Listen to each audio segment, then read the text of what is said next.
Good morning, you beautiful people of the brewing world. It is I, Tim the Brand Weaver, and you are listening to Branding for Breweries live chat and now podcast as well, because I had to stick this stuff somewhere so you lovely folk who couldn't join us on the live could listen to it anyway.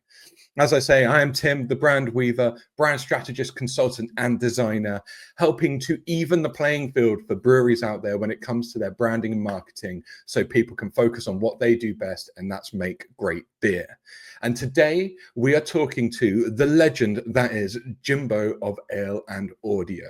Now, what Jimbo doesn't know about setting up a podcast or a collaboration or even a 24-hour beer dedicated station is not worth knowing about. So everyone, put your digital hands together and welcome Mr. Jimbo. Morning, Jimbo. Hello, how you doing? You all right? I'm Thank good, you for mate. having me. It's all good. I realize I need one of those pre-programmed applause noises when I bring people in. I could have done that for you if you want. Do you want to do it again? Yeah, right then. No. Do it up. There you go. There we go. Love it. How are you doing this morning, Jimbo? Yes, I'm all right. Thank you. Yeah. Amazing, mate. So, yeah, Jimbo, there are a number of things that I want to chat to you about today because there is so much that people can learn from your brain. But for the very few people who are not aware of who you are and what you do, could you maybe give us a bit of a background about yourself and ale and radio and, and everything? Yep, no worries. So, I'd always done, years before. I did things at university like media production and all that kind of stuff, and did a lot of radio things there. Then straight after university, I went into full-time work, stayed in education, but kept up my hobby of doing some radio. So I did community radio for about 10 years. I was the commercial producer at the community station I worked for as well. So that kind of meant that I kind of made the adverts and worked with voiceover artists and put the music together and stuff like that, as well as doing my own show for 10 years. And then obviously podcasting started to become a bigger thing. So I started to kind of, experiment with podcasting and so on. Which was fun, and got into doing that. But obviously I always like the sort of radio thing where you can kind of combine both the music and the sort of content. That was always my thing, the radio. And as much as I do like podcasts, I kind of like that, like where it's all interspersed with a little bit of music and stuff like that. So as time went on, I discovered that Spotify, they did at the time a feature on their platform called Music and Talk. So for creators, you could create a podcast but use their music library within your shows. So you could kind of like record some content and then drop from their music library a track into your show. So that meant in effect you could create an on-demand radio show style podcast. So you're using the music, it's all legal and above board because it's going through Spotify's system. So that's when I started doing Ale and Audio. It was just basically somewhere to just experiment with it and talking about the beers I was drinking. Probably not many people were listening. I just did sort of like 20 minutes a day, just talking about the beer I might have had recently, and a couple of news stories and stuff like that. And then COVID happened and decided I needed somewhere to properly work. So I didn't build it, but I kind of converted the shed into what was supposed to be an office, but it ended up being a pub shed, which is what a lot of people did in COVID. And then I found on Instagram, there was a big community of people doing this kind of thing, putting sheds in the bars and the bars in the sheds and having home bars and stuff like that. I found there's a huge community. So I started to then feature those on my podcast. And there was also a very strange sort of link really between those that had the home bars, pub sheds, whatever, but also liked good beer. Do you know what I mean? I think maybe people were kind of like at home, sick of sort of drinking the same supermarket available, mass produced lagers, and then they started to experiment a little bit more. And then, the craft, I think there was a bit of a boom during COVID with craft beer because people were trying different things, and, the beer subscription services kicked off and that kind of thing. So, so then Ale and Audio grew into this like once a week Friday thing with music, and I got then I started getting a couple of regular co-presenters on with me. We'd pick home bars, talk about them, we'd talk about the beer we were drinking, we'd start having ridiculous like features and silly things. So like, for example, we've got a character called Liam Gluglager, who compares, he puts beer and music together. So he'll pick a beer and he'll pick an album, an iconic album, and he'll pair them together and do his old, sort of like stereotypical Manchester sort of swagger sort of thing, and do a little, feature for us. So, and I think the best way people have described the Ale and Audio podcast is it's like Soccer AM, but in audio form for beer lovers, basically, without all the stuff that's not, not as appropriate these days. What Soccer AM used to do in the early days, talking about that kind of magazine style where you've got these features and characters and regular things that happen each week, and that kind of thing. So that's kind of the best way of describing it, really. And it just sort of grew and grew and grew. And I think at one bit Spotify Wrapped said we were in the top 5% of all podcasts shared globally. So that meant as far as people sharing and telling people about this podcast, we were in the top 5% for that. So people were talking about us, basically. And yeah, it was just unique, that's the thing. There's lots of beer podcasts out there. There's lots of brilliant beer podcasts out there, and a lot of beer podcasts that probably do a lot more better quality, in-depth beer content than us, if that makes sense. Mm. What we do is we kind of do that kind of light sort of touch with a little bit of music. It's really light, it's fun, it's just, and it is built around a community of people that we've got on Instagram, and we involve them in it. We make sure it's a two-way thing. Their comments are valuable. We'll talk about on the podcast. We'll do weekly shout outs to people's weekend plans. It's just we have like song request features and stuff like that as well. So it's very, very, very interactive. And then we got a bit of a kick in the teeth this time last year. Actually, we got told by Spotify that they were removing the talk and music feature. Which was a bit devastating, because then meant we couldn't kind of do what we were doing, which is put the music and the beer content together. And it was worse for other podcasts, like the specialist music podcasts. So say, for example, there were people who built their whole shows based around that feature. So they might have been doing a country music show, wanting to play like, very sort of like, unsigned, country music in their shows or stuff like that, which meant that just shot their shows down, because as soon as they can't put music in it, that's it, you're done. So for us, it wasn't too bad, because obviously we can still keep the beer stuff going, but without the music, it just wasn't going to be the same show. So then we found a service called Mixcloud, which is our main host now. Mixcloud does allow you to put music in your shows. It's a little bit more tricky, because we have to make sure we've got the music, where rather than use a library of pre-music that's there from Spotify, we have to actually get the music ourselves and edit it in. So it's a little bit more work, but it does, make sure that we're doing things properly, and we can still play the music without, getting into any trouble or anything like that. So everything's on Mixcloud now, but we are still on Spotify, Apple, Amazon, the rest of the places. It's just kind of not without the music on those places. But it's kind of nice having both platforms, because some people will go, oh, you know what? I want to get the beer stuff. I'm going to skip through that. And then, sometimes they might play the music versions where they want the full version with a little bit of music on in the background on a Friday morning or whatever.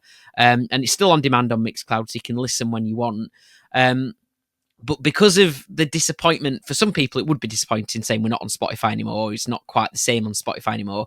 We kind of wanted to do something that was a little bit more like, well, we've got something new for you then. Okay, we've got a bit of disappointment, so we've got something, as well as moving to Mixcloud and being on there still for you, we're going to have something a bit different and a bit new.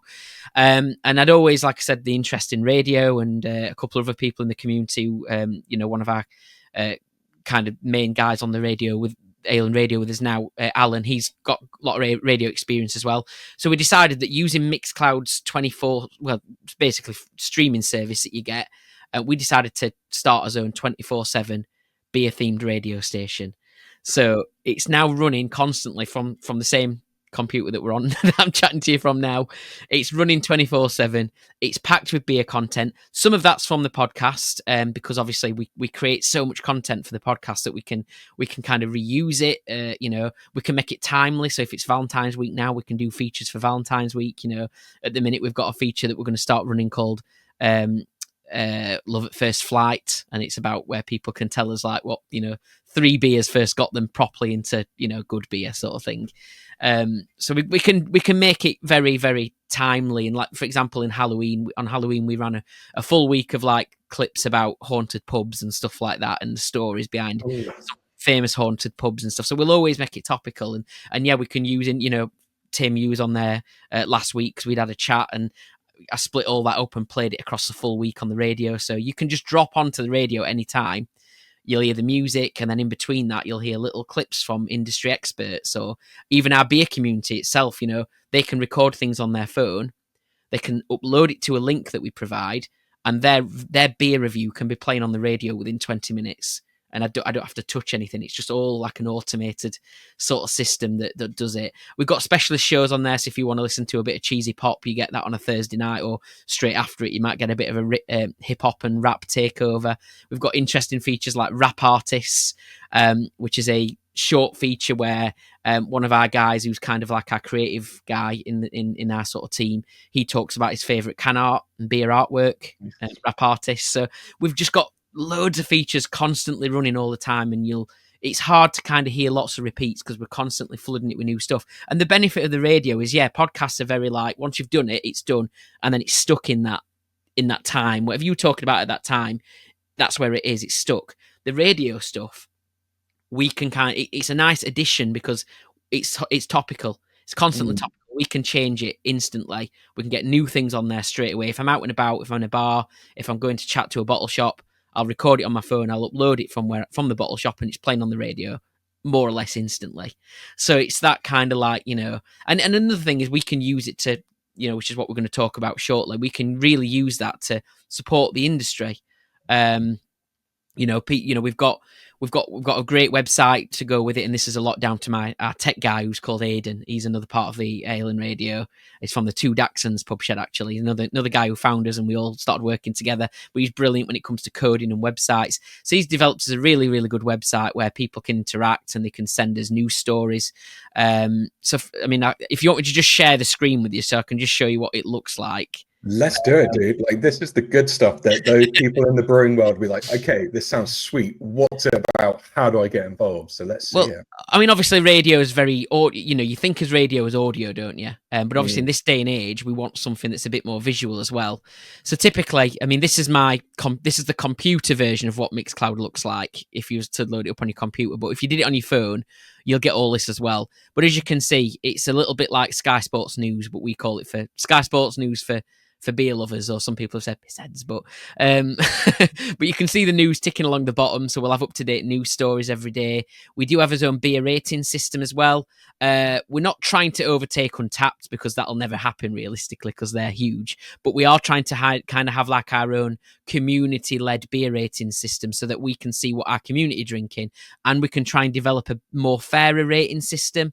So I don't know if you know, but obviously if you rate a beer at 5 on Untapped, then it's like if you don't like a sour and you give it a 0, then kind of not really a fair rating, because if you don't like sours, you're not going to give it a great score.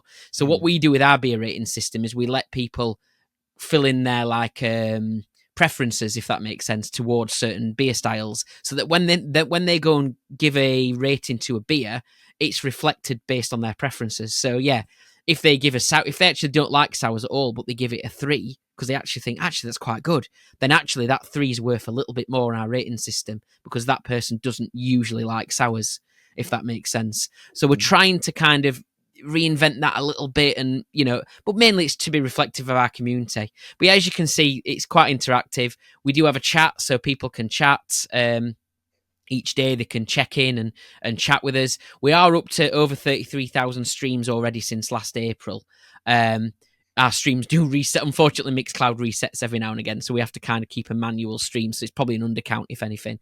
You can see it's quite interactive. People can post photos up there. They can send us news stories. Obviously, the audio is turned off now, but you're going to get all the music and the sort of stuff playing in the background there as well. And then the other thing that you can do, you can see the offers ticking along the bottom of the screen as well. So what we can do there is we've got a web page on our website where breweries or beer retailers, independents, can go to that, and they can submit their own offers to deals that they've got. And all it is, they put in what the deal name is, they put a little description, maybe the discount code if there is one, and then a link to their website, and they can put an expiry date on it. So that'll land as a little square on our website as an offer, so that then people can just get directly to that brewery's webpage and start looking at that deal. It's not, there's no link to us. We don't make anything from that. That's one of our things about trying to support the industry. We want to be, and as far as I'm aware, there isn't one place that puts all the sort of craft beer, independent beer offers together in one place. So we're trying to be like that if we can get all these in one place so people can look and see what's available, particularly at times like, Black Friday and, certain bank holiday weekends, they'll do certain offers and stuff. We can really fill that page up and then it's right there for people to find easily. So yeah. There is so much that you guys are doing. It's like, I suppose that's the benefit of having something which is 24/7 and it has a home as well, right? You can do that much. But if there are brewers or people within the brewing community who are going, yeah, we want a slice of this, we'd love to be able to, I don't know, feature at some point on the show or get a deal up, or where can you direct them? Where's the best place for them to at least start the conversation going? I'd probably say, go to alanradio.co.uk. That's our website, and then there's obviously the offers page and stuff like that on there. You can use that straight away. That's just use that at your leisure. We do like vet them just to make sure, because obviously we couldn't just have things going because it could be sort of used and abused sort of thing. But generally we've never had any issues with it. Obviously, if Carlsberg Marston's went on there and started posting their offers, we'd probably think this isn't really what it's for. Do you know what I mean? But certainly for those that are doing the independent craft breweries and whatever, they can use that at their leisure. We'll just check and make sure they work and everything, and then we'll just press submit and it'll be on our webpage within a few minutes. So, we can do that. And then there's also contact details on there for if they want to do more feature-led stuff. So, for example, on the podcast, we've got a new feature that's been going really, really well, actually. We had Emperor's Brewery on it recently. That was a brilliant episode, and it's doing really well in sort of, listener numbers and stuff. But we call it Taps and Tracks, so that basically it's a virtual tap takeover. So a brewery can come on, independent brewery, they can pick 4 beers for our 4 imaginary taps, and then 4 tracks to go with it. So it's kind of, again, the music and beer theme mashed together. But we get to chat to them about their brewery backgrounds, where they are now, what they want to do in the future. A lot of breweries doing great collabs and stuff, so we can talk about things like that. So yeah, those are really good features. And although they are on the podcast to start with, we do chop them up and then reuse them on the radio as well. In future weeks, or we can kind of reuse them later on as well. So there's tons of different things they can get involved with. For us, long term, personally, we'd love to be able to get station sponsorship, and start getting sponsored features, because obviously we have costs as well. The actual running the radio itself, there are like web costs, there are like the cost of the streaming, the Mixcloud service. There are things that just, and it can help us develop, because all the time we're adding new techie sort of stuff and in the background that does kind of, add up and cost money and stuff. And then also it's time as well, because, I work full time, the other people work full time. It's getting to, because we want to be able to do more event coverage. That's that we are doing beer festival coverage, but it's if we can get to them, and if we're working and we can't get there and stuff. So ultimately, the big dream, because everyone's got to have a big dream into it, is if we got some sort of station sponsorship, so that myself or others in the team could kind of like gain extra time from our other jobs to be able to then go and do this kind of stuff more and really put even more into it. So that would be the dream. But that, station sponsorship wouldn't mean that obviously we can only talk about the brewery that's sponsoring us. That's not what it's about. I think the whole community, the beer, the breweries, the community, everyone involved, everyone appreciates that all of these different breweries together and the independents together are what make it great. And what, it just wouldn't work if it was all about one or whatever. It just doesn't have. So, but I think, a station a brewery wanted to sponsor us, they'd sort of take on a community that's already there, you know what I mean? And they become part of the team rather than them just being someone who's putting lots of beer. They become part of the team, and we kind of, incorporate them into that, help, we'd run features, competitions, and they'd be sort of like a friend of the podcast in that sort of sense, or the radio. So I think, long term for us, station sponsorship would be great, but in the short term, we just want to work with as many independents as we can and get our name out there. That's the main thing. So the more listeners, the better. So I think this is like you say, you just want to work with as many breweries as possible. And this is like the repeat that I hear all the time when I talk to people, where breweries are going, oh, it's going to cost too much, or it takes too much time. It's like, no, it's going to cost you 5 minutes to reach out, go on the website. Yeah. It's mad. And that's it. I think there's a bit of a, sorry, I know you're going to say, because there's a bit of I assume some breweries might think that, especially with the influencers, Instagram, they're kind of after free stuff and all that kind of thing. For example, with Taps and Tracks, we don't ask for anything in return, really. We do say to them, look, if you could send us one of those 4 beers that you've got on your imaginary, virtual tap takeover, if you could send us one of them, but 3 of the same beer, then that's enough, because we can then talk about, when we, in the next section of the show, which we call the Chat Shit Shed, we can kind of make it flow nicely into that, and we can have one of the beers from that feature. So it's just nice and natural, and it kind of all helps it flow together. So we don't ask for, we can't drink, we won't be able to drink 4 beers on a Monday night, having the same one of 3 kind of works for us. So we're not, we don't want free stuff. We just want to be able to work with breweries and make what we do, better, and better quality and stuff like that. And there's loads of really good podcasters out there, not just ourselves, but there's some really, really great podcasts out there, ones that you've worked with yourself, like Daft About Craft, the Beer Fridge podcast. They're brilliant guys. And that's the other thing about Ale and Radio. We don't want it just to be Ale and Radio. We want those as well, and they are. So Daft About Craft send us their own short, 5-6 minute pieces from their podcast that fit into it, because we can't play big 20-minute 30-minute things on the radio. It doesn't quite work. But if they send us 6 to 7 minute pieces, we can play them as part of the radio content on the rotation. And the Beer Fridge as well, they're up for getting involved. So we want Ale and Radio to be a home of all content, as in beer content, and not just Ale and Audios and the stuff that we're doing. We want everyone to get involved in that. Listeners, other podcasters, breweries, we want everyone to chip in. The community is the big thing, right? The more community, the bigger the drive. And so it seems logical, and you touched on it very briefly, but I want to talk about it. And that is, of course, your opportunity to set up a collaboration with Overtone. And this is something I want to spend some time on, because for a lot of breweries out there, it's probably very uncharted territory. It's worrying, it's concerning. So how did your collab with Overtone come about to begin with? It came about in a funny way, actually. It wasn't that, they sort of reached out to us and said, we'd love to collab with you. It wasn't. It was very much kind of us going to them. The reason in particular that I think it happened is pretty much down to one guy, and we call him Pablo Disco Bar. That was the name of his kind of home bar, Pablo Disco Bar. It was kind of South American themed bar, and he's got brilliant style, and he's also our creative guy who comes up with a lot of creative stuff that we do and all that kind of thing. So he's a big Overtone fan. He loves Overtone as a brewery. He's their mega fan. He can't keep away from them. They just really work for him. It's just, when you find a brewery that you just love everything they do, apart from stouts for Pablo, he loves everything that Overtone do.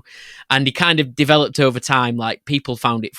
So Pablo is from the northeast, so he's got a Geordie accent, and the way, I can't do it, I'm not very good at accents, but Overtone, he says it in a certain way, and it's just funny, and everyone really found it funny when he was talking about him on the podcast, because he says it that way. And actually people thought for a long time, a lot of our community thought that Overtone were in the northeast because of the way he says it, and because he talks about them all the time. And actually they're in, obviously, Glasgow.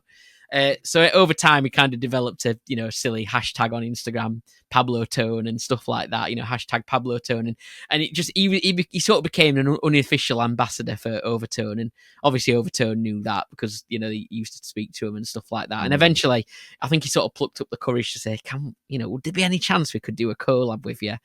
And very kindly, they were up for it. There was a lot of there was a few things that delayed it a little bit, because obviously they had birthday brews that they needed to do for their playlist series, and eventually we got it done. But I did think I think they were doing it to sort of be nice to us, and that just shows you what, as a brewery, they are really, really nice people. I think they were doing it to be nice to us, and particularly with Pablo, and how much sort of time is invested in Overtone over the years, and money as well, obviously buying their beers. I think they probably thought, he's obviously a big supporter of ours. I think it'd be a nice thing to do. I honestly don't think they probably anticipated the actual success of the collab. They did say to me that in terms of web shop sales, this is direct to the public sales, that had gone very, very, very well. In fact, we know there's not many left, to be honest. It's selling out, isn't it? It is. I've tried to look and try and work out how much I think there's left, and I think as of time talking, I think there's about 2 boxes left. That's like 12 beers to the public, I think. But whether they move some from from the trade areas or whatever, but it looks to have done well on trade. I mean, we know that there's been about 7 or 8 kegs gone out through our own links with bars and people we've worked with before that wanted that beer because it was us. So we know that it's been successful because of that. But yeah, certainly the web shop sales have, and in January as well, Yeah. we were a little bit like, when it kept getting pushed back, we thought, oh, it's going to land in January. That's not the best time to bring out a beer. And then we thought putty's around as well, but in a way it kind of helped because we could jokingly, I mean, it was nowhere near as hyped as putty, obviously, because putty's well known everywhere. We've still got our own community, and Gimme Some's known within our community, and we're known within our community. But we could kind of play on that sort of jokey, we're taking on putty sort of thing. 2 completely different beers. There were people who were saying this is better than putty. I don't think you could compare the two because I think they are 2 different beers anyway. But I'd say honestly, like, this is without bias. I think, as a 6.5% beer, anything else in this category, this does it does kick some butt. I think it really does. It really does. It'd be hard to find another one in that bracket that's as good as that. It does drink like a thicker beer as well, and it'd be hard to find it. Full stop. Now though, you're saying there's only 2 packs left. It will be, yeah. So yes, I think Overtone were, I think they were really happy with it, and it's just I don't think we really had much of a plan in terms of how to promote it or how to kind of do that. So it just sort of happened naturally. We started, we picked the Gimme Some Overtone, as people might not know, but they choose song titles or they link there. It's music themed. So us we were kind of matched anyway, because obviously Overtone are music based, we're music based, music and beer. It just worked really well. But Gimme Some, we always have a different anthem for the start of our podcast each year on a Friday. And, because we think that if you hear the same thing every Friday, it's a psychology sort of thing, isn't it? It kind of goes, oh, it's Friday, I'm hearing that song again. So we always have a new Friday song every year. And obviously, as the year goes on, it gets more, oh, this is it's Friday. So this year we changed it to Gimme Some, which is by a 70s singer called Brendan. It's not his original song. He did a cover version of it, but a much more upbeat version of it. And it works really, really well. And especially as a beer name, we'd had that on the list for a few years, but it kind of kept getting beat by other songs that we chose instead. But when we knew we were doing the collab, we thought, well, Gimme Some as a beer name is just, it's perfect. So, and it worked really well, and the song works really well. Everyone shares the song with the picture of it on Instagram, and it probably gets in people's heads a little bit. It's a bit of an earworm, but it works really, really well. And it's just all like naturally organic, and we didn't expect it to be like, we thought to ourselves, well, if we planned this a bit more, it could have been even bigger. But hopefully, if we do this again, we know, we can like learn and even make it even better next time. So yeah, you've got the path to tread next time, haven't you? Yeah. You just hinted towards it, like, they didn't anticipate the online sales being so high as they were. Like, of course, across social, you see the stuff popping up everywhere, and it's because of the community. But from your side of things, so from Ale and Audio, like, did it give extra gravitas to the brand that you'd had a collab with the likes of Overtone, or what were the benefits that you saw from your side of things? Oh, definitely. I mean, and things aren't all about follower numbers, but we did see a rise in followers, which obviously for us, the followers is not about people looking and seeing how many followers you've got. It's about how many people might see your stuff. That's the main thing. But also just the engagement, like we could see, there were bottle shops out there that were sharing the beer and then tagging us in it, or we'd actually actively go and look and find those bottle shops or retailers that were selling the beer so that we could follow them, say thank you for stocking it, and then tell them about other features that we do, such as Beer of the Week, which is a feature we ask independent bottle shops and craft beer shops to pick out a different beer each week, and then we'll play it on the podcast and the radios as a way to support independent craft bottle shops and remind people to use them. We kind of give that feature to them, if that makes sense. But yeah, it was, again, we could see that people were sharing it and stuff, and that really helped, doesn't it? Helped with engagement as well.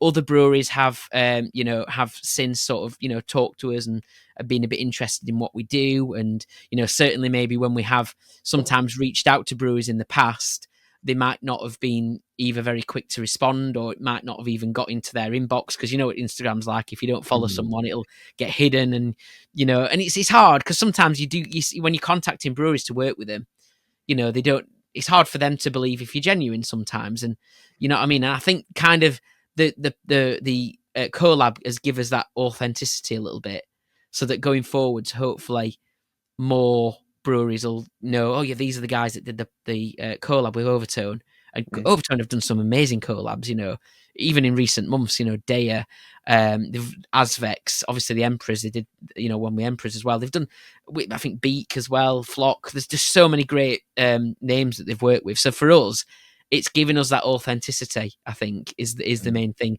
But also, and I think really the main thing for myself and the team who've worked on this and the community as well, it's a celebration of the 4 years, because we all feel like a family, like the listeners, myself, the team who put it together. We're all, in some way, most people who listen to us have got involved in the show, whether they've been on it, whether they've sent us things for it, whether they've commented and told us the weekend plans constantly for each week so we can shout them out or ask for songs. We're all like, you know, we all feel like it's a celebration of everything we've done. And you know, after 4 years, it feels like a really good way to have celebrated that.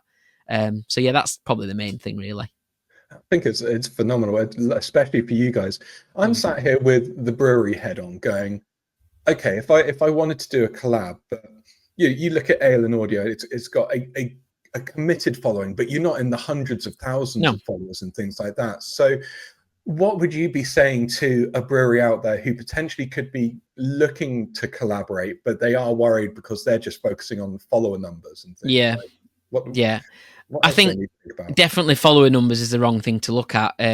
You know, I would look at the engagement. You know, look at the posts that you know, podcast counts or influencers or whoever it is, you know, videographers or whatever. Look at what they're doing and look at the engagement that they're getting, because the engagement is the thing. You know, you could have loads and loads of followers and they could come from all sorts of places, and sadly, unfortunately, they do. But like, if you look at the engagement, you'll know how many people are actually like committed to talking and having that two-way thing. And I think that's what works with us, is that people do engage with us, and it's a two-way thing. It's not a one-way thing. So I'd say to, you know, to breweries and you know, to independents, yeah, have a look at that. You know, in terms, it's even the same, like, you know, in Instagram Reels, compared to like what the numbers that a reel gets compared to how many streams it looks like a podcast gets. It's just completely out of touch, because a reel's counted as soon as you scroll past it. You know what I mean? You might even watch it. But a podcast stream or a radio stream, someone's got to be committed enough to go to that stream, to click, to listen, and to spend a good amount of time listening to it before it's properly counted as a stream or a listen or whatever. So, you know, there's that disparity, I think. Like, you know, Instagram Reels, great if you've got thousands and thousands on there. There's probably a lot of people who've watched it, but it doesn't always tell the full story. I think it's, you've got to actually go and listen to a podcast as a person. You've got to be more committed. So the numbers might not look as big, but people are listening and people are really engaging with it, is what I'd say. And that's for any of the, you know, the great beer podcasts I've mentioned and others that haven't as well. So yeah. I think Dave touched on it well when we were talking from Daft Craft. It's like, it is a real qualified audience. You know, you're kind of going, and I think, you know, case in point with the Overtone stuff, that the fact that it's selling out like hot, because people are seeing it and going, yeah, we want in on this, versus it just being what could be you're trying to grab the eye of a green can that flashes past you on a reel. You've got people actively engaged in conversation. And one thing you talked about earlier on was, of course, the partnership between yourselves and Overtone was somewhat a no-brainer on the music and beer relationship and crossover. And how important do you think that is when breweries need to be looking for collaborations? Like, do they need to look beyond just beer? Do they need to find a deeper connection for it to work better? Yeah, I think so. I think if you can find that similarity, if you can find that common theme between you and that sort of shared vision or like shared style, and yeah, because I do think that there are probably breweries out there and beer retailers, whatever, who are really suited to certain podcasts or certain people and collaborators and that kind of thing. So yeah, I think there is definitely something in that.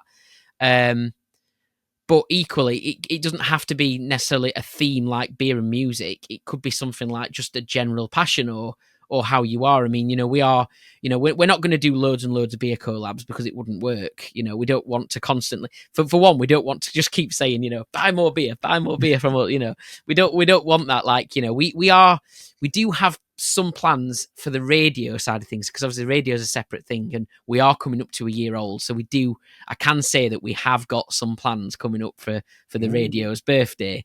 And, we, Overtone are relatively, they're very independent, and they're not a huge team, but they're relatively big in terms of size and the brewing facilities and stuff. So, where we don't just want to work, which is great for them, and, and hopefully they'll keep growing and growing. I know they all, like every brewery does, they face challenges, and they're overcoming them, and they're working for them. They've got great future plans, and I know they're looking at new things this year. But equally, we want to look at, there are independents out there who are independent as they are the only person working for that brewery. They might be doing the posting, the packaging, the socials. They're doing absolutely everything. So we don't want to close ourselves off from them either. We want to be able to work with the truly independent ones who might be, we might be able to play a really big part in their stepping stones to greater things, and to maybe growing a little bit more. And we as sort of podcasters and creatives or whatever, we are also those kind of people that are in other jobs and are trying to squeeze this in the evenings and do as much as we can like that. We want to work with those breweries that are like that, but doing the same in the beer industry sort of thing. So yeah. Yeah, that just made me think the idea that, like, a collaboration, there's almost like three phases. You've got the one where the brewery is clearly much larger than the person they're collaborating with. Like, I think about Northern Monks, and they get various artists to do can artwork. And for the most part, that's going to be raising the profile of the artist over Northern Monk. And it's going to be saying good things about Northern Monk, how they're supporting people. You've then got, on the other side of things, like you're saying, Ale in Audio might have a much larger kind of network than a truly independent one-man band. And actually, you're helping out the other way around. The perfect formation is somewhere in the middle, where it's beneficial for both parties. And you're saying about the idea of looking at the engagement side of things. Do you think there are other things that breweries need to be looking at? Like, for example, Ale in Audio, you've got, beyond engagement, you've got reach, right? It's not just one channel where you are. You're not just on Spotify. You're not just an Instagram channel. There are lots of potential places that people could find you and hear about the beers that you'd be collaborating on. Yeah. I mean, I think one of the things I would say to a brewery looking at is look at also there's things like, how regular are the podcasts or whatever the creatives you're looking at working with.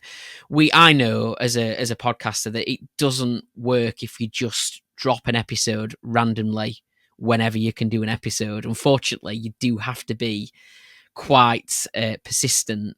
That doesn't mean doing an episode every single day, but it means making sure that your audience are familiar enough about when an episode's going to drop.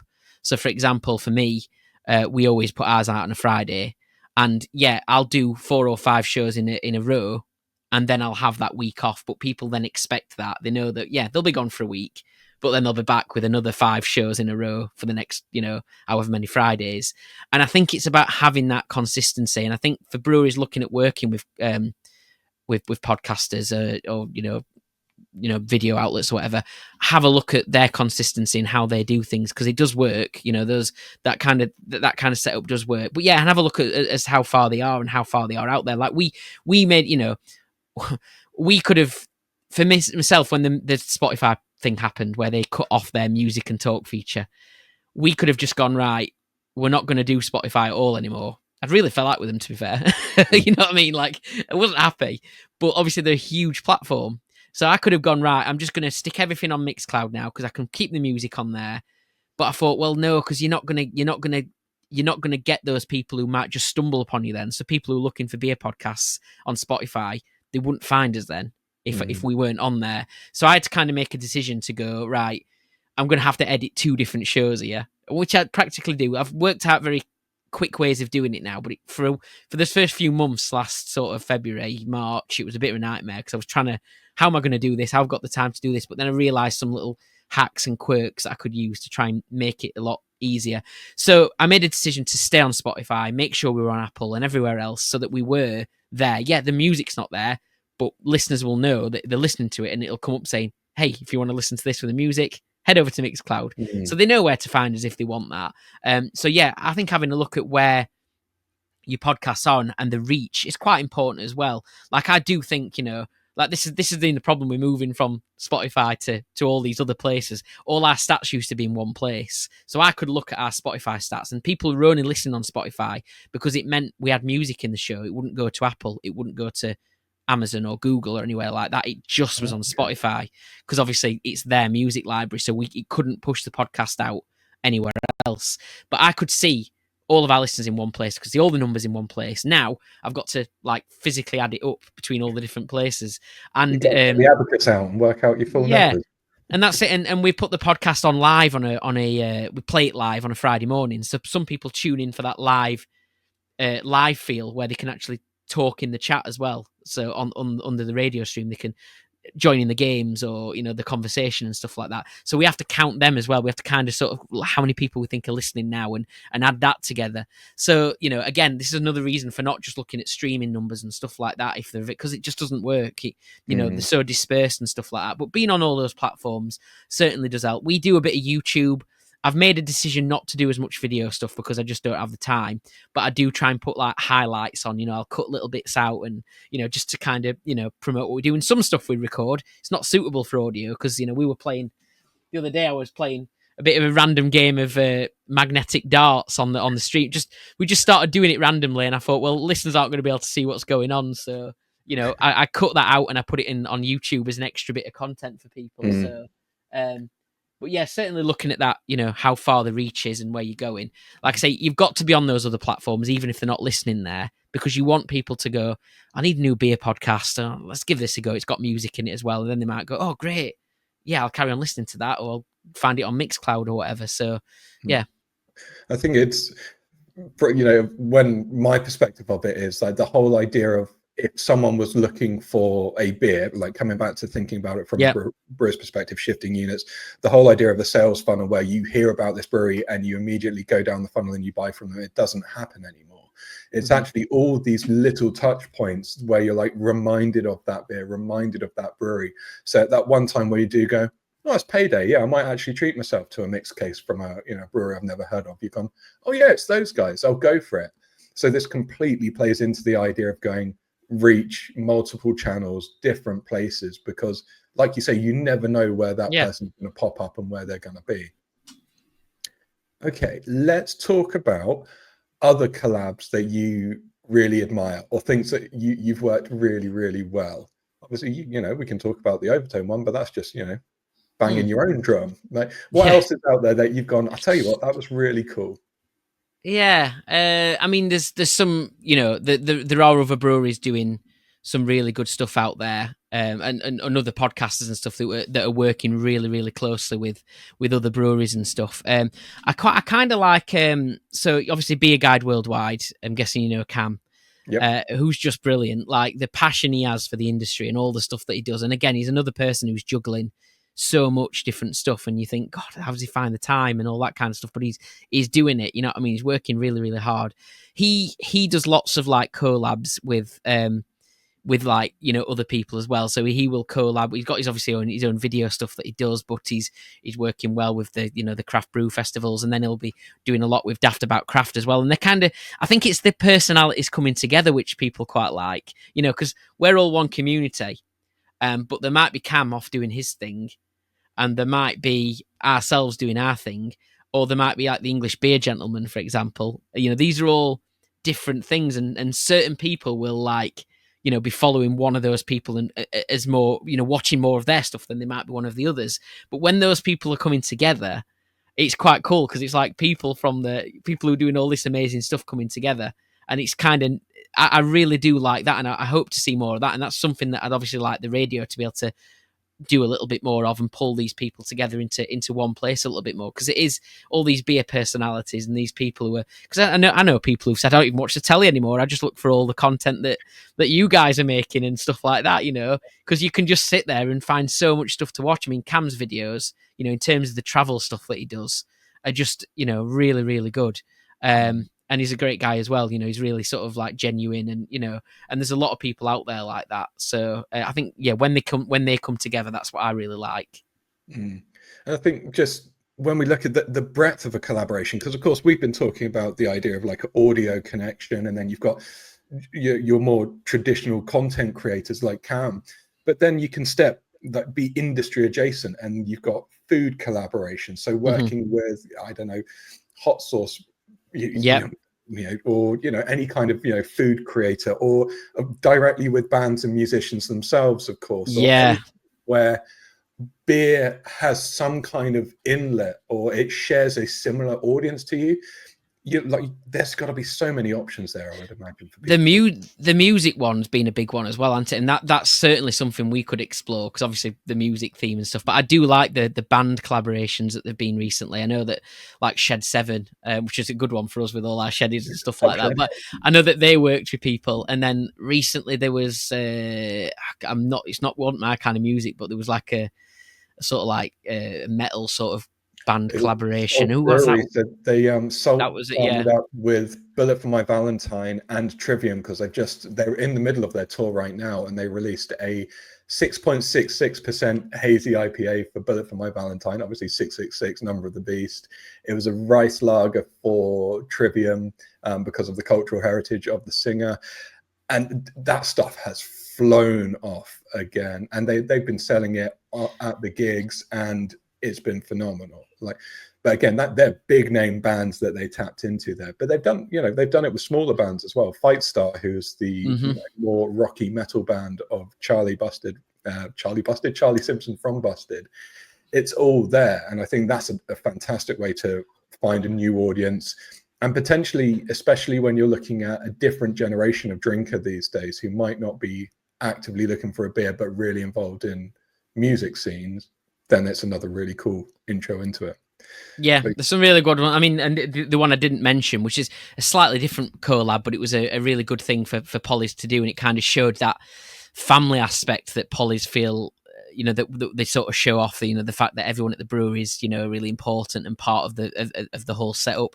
Obviously, Beer Bros. I don't know if you see he's got his collab, and obviously he works for Polly's, and he's really proud to do that. And Polly's, did a collab with him, which was kind of that sort of collaboration was sort of showing how much of a family they are, and how that kind of is quite warming to beer lovers, isn't it, to see that they they kind of work that closely together, and that kind of sort of like family sort of feel to the brewery. And something like that can equally work just as good as a sort of celebrity endorsement or anything like that as well.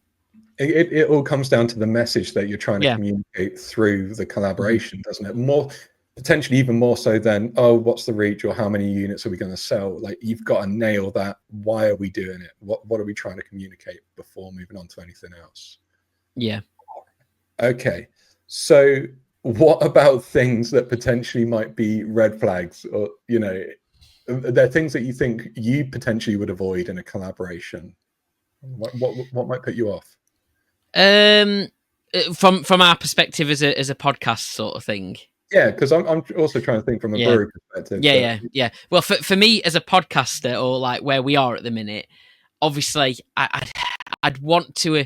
I mean, like I said earlier, we're not going to do loads of beer collabs, because it just doesn't work. And if we really want to make our, what we did with Gimme Some really work even better in the future, we need to be thinking about it as a yearly sort of thing, I think. And that's, for us, that's what we do. So I wouldn't just want to leap into, we'll make a beer with you and you and you and you. I just don't think that works. Certainly, like you've mentioned a few things that we'd really like to do, like, the stuff like, for example, the food or hot sauce snacks, beer. I mean, the pub shed snacks. That would be perfect. That's certainly something we'd like to look at, and also like things like charity stuff as well. We try, one of our things that we do on our podcast, and we try and really sort of make sure people are aware that we are a community and people are there to listen. And obviously, men's mental health in particular, but mental health overall is not really in a great place, is it? It's quite a tough one. So we want to kind of, I think it would be good at some point if we could do something with maybe a mental health charity or something. We'd like that. But in terms of things to avoid, I think it's like kind of not going overboard with it, and just being careful and about how we pick these collabs. I wouldn't want to work with like, it's like if Brewdog came to us with loads of money and said, we want you on, you can't sell out like that. You know what I mean? I really wouldn't want to do that. You know what I'm saying? Like, but I guess it's difficult for, and it's the same for breweries, I suppose, when they're doing collabs. Do they, they've got to be sort of careful who they're picking to collab with in terms of other Yeah. breweries as well, because they kind of don't want to, particularly when there's that whole battle going on at the minute between craft and independent and stuff like that. It is important, and it's a really weird area, that the sort of craft and independent stuff, because we know that Camden Town aren't independent, but they came from a very independent place, and it's just the fact that they've grown and so on. And it's a really, really difficult one to know that for the brewery side of things. How do they go? But in terms of, like, if you're looking at different podcasters or influencers or whatever, I think we said it earlier, but going back and making sure that these people are, they are like genuine, and they're there to help the industry, rather than just to help themselves, or promote themselves, or to get free stuff or whatever, is probably like the thing that I would say. And again, it's some of that goes back to looking at engagement, I think. Yeah. you know that's probably the thing. And I think, I'm aware that, we were very careful, because I know that, like, working with Overtone, they were very good with us, because we wanted to be able to get the graphics and do things with the graphics, put them on t-shirts and stuff like that. But we've got to be careful with stuff like that, because that's somebody else's brand you're working with, isn't it? So, luckily, we've got Pablo, he knows his stuff when it comes to branding. He's worked in marketing and all that kind of stuff before. So he was very confident with making sure that everything we did was really careful, and make sure, it stayed on what Overtone would do. But they were, at the same time, they were quite relaxed with us. But I know that they would be, breweries have got to kind of be careful, haven't they, about stuff like that as well, who they're working with and how that sort of brand's going to get used and so on. Yeah, it's always interesting, especially when you see like a brewery collaboration, two breweries come together. Like, you normally get a more dominant like Yeah. aesthetic for one brewery than the other. So that level of respect, I think you're completely right. You've got to find someone who treats both sides of the relationship, treat each brand with respect, so they get the most from it. And you're right, that reach, that engagement, and almost to the point that if someone is reaching out to you and pitching the idea of the collab, you don't want it to just feel like this cold DM that slid in and be like, hey, can we make a beer together, please? Like, you want them to have thought about it, and they know why. And then you can do your research to go, oh yeah, whilst I may not have heard of this person, actually very quickly you start to go, oh, they're here, there, and everywhere. Mm-hmm. Dude, I can't believe like 50 minutes has flown by. This has been mad, isn't it? But let's wrap this up then with final bits of advice from Jimbo. Like, we've got people in the brewery world listening. What would you say to them if they're kind of on the fence? They're looking at maybe raising the awareness of their brand, of their beers, and kind of they're dipping a toe in the collaboration water. Like, what would be your parting bits of advice for those breweries? I mean, I think Dave at Daft About Craft probably said it best in the clip, and I'm just probably going to repeat similar to what he says. Like, send that message and reach out. You know what I mean? Like, don't be too shy of it. It's not like, as soon as you reach out, it has to be done. It's a conversation, isn't it, about what you could do together. And the options are, there's lots of options out there. It doesn't just have to be send us some beer, we'll drink it, we'll talk about it. That's pretty. There's not much to that, is there? We can do it in there's features you can run. Like, I know Dave at Daft About Craft will, and and other podcasts as well. They will get out there and they'll pay visits, and they'll actually visit breweries and be able to do interviews while they're there, and do the whole tour and do a whole feature, or do bonus and extra episodes and stuff like that. There's so much that can be done. And then tagging that along with things like, say for example, you do run a feature with a brewery, can you do a little bit of a discount code, or offer kind of like a bit of a reward almost to those that listen and engage with it. That those kind of things can really work well as well, particularly if you've actually spent time to make a really interesting feature, such as Taps and Tracks, what we do, it's about a 45-minute feature or something. If we really get into good conversation with these breweries, and it's kind of then nice maybe to leave something at the end, like, and actually we've got this special offer for anyone who wants to give it a try or whatever. So I think it is just sending that message and exploring what the options are, because I think there's quite a lot. We're always open for trialing new features and stuff like that. It's funny, I just remembered something that's quite that could be a good collab for us, which is a kind of funny one to kind of maybe finish on. But I told you about the character Liam Gluglager earlier, who is obviously based on a beer version of Liam Gallagher, basically, and he kind of plays that same sort of character. Well, he spotted the person who obviously does all that for us, he spotted that there's a fair, I think it's a relatively new brewery, but they've started popping up in a lot more places now, maybe pushing socials a bit more. Called, I think it's Arcade Brewery or something like that. Obviously based in Manchester. I don't know if you've spotted him, but obviously Liam Gluglaugers wrote to them, and they've started talking and stuff, and Yeah, something like logical. that. It's just so, and they've already done a post recently saying, this is what we've done this week. We've finally hit 1,000 followers on Instagram. We've released this beer, and we've even been endorsed by not Liam Gallagher, but Liam Gluglager, and they've put a picture up on him. And so it's those little, like, really organic little things that we can look for, and I think that's certainly something we're going to have to investigate. A little feature with Arcade Brewery, because that just works so well. And yeah, Mate, love it. So if people wanted to yep, listen in, get in touch with you, you've probably got like 5,000 places that people could do it, Jimbo, but yeah. like, give us the top few that people can get in touch and listen along.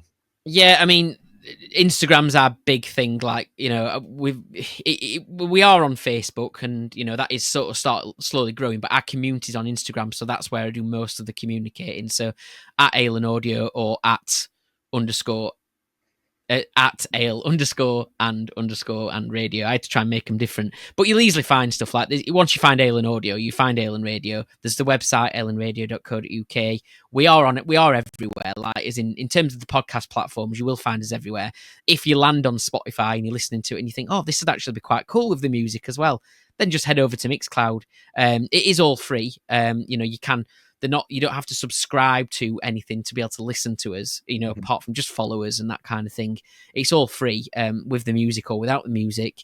You can do that and find it there. And yeah, just hope you enjoy it and, become part of it, because I think, like I said, the people who enjoy the podcast more and what we do are the people who engage with it and actually go, you know what, I'm going to write things, I'm going to send in little clips or beer reviews. And, those people that really get involved in it, they're the ones that really enjoy it, because it's not, we see it as a two-way. We definitely see it as a two-way thing. We want people involved and sharing their stuff, and then we can feed it out. We act as a megaphone, I think, for our community, which is probably the best way of describing what we do.